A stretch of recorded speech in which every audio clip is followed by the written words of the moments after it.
Hi YouTubers, today I'm going to be doing the review for Thrustmaster T80. One thing I have noticed about it is, these rubber thingies don't last long. That's one of my complaints. And two, I had to get one of those Velcro tape things, because without that, your pedals will slide constantly. So that's another complaint I had, so I put Velcro tapes on there so it wouldn't do that. And secondly, a lot of people haven't noticed this, but if you push, if I can do it with one hand, which I don't think I can do, if you push these two at the same time, there we go, the light changes.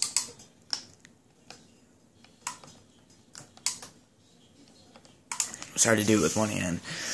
Basically, those lights just change the steering mode. So, basically, since it's on this mode, you'd have to turn it up to here. It depends on what game you're playing, but if I'm playing, like, R Factor or something like that, if I turn it, like, literally a little bit, it would actually detect it. With rigs of rods, it all depends on what games you're playing. But let's say if you're playing Grand Theft Auto for Instincts on PS3, you would have to change it to the green mode, because you'd have to turn it like that much just for the game and the wheel to turn, like, if you know what I mean. And a lot of people think that there's no force feedback in this wheel. There actually is, but like, I've checked on the inside, there's actually two motors, I can't remember how many motors are where, I don't know.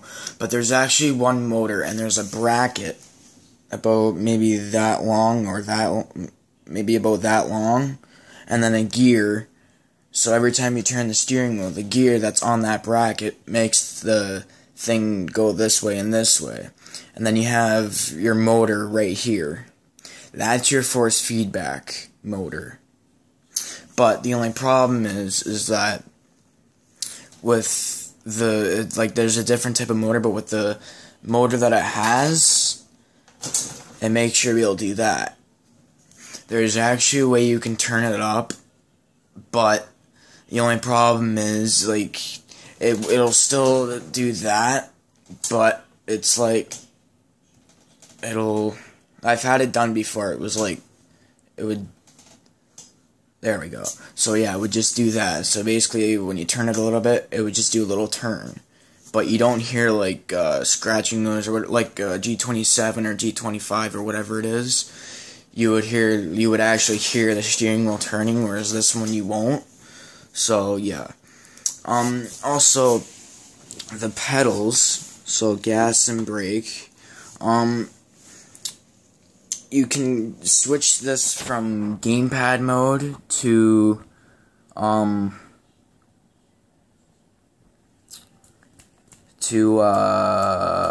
PC mode or racing wheel mode, whatever you want to call it.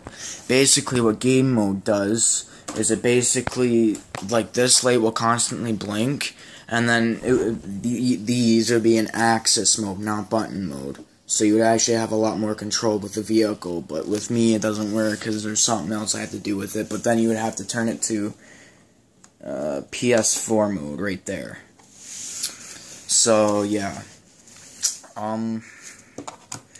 that's pretty much the Thrustmaster T80 racing wheel review.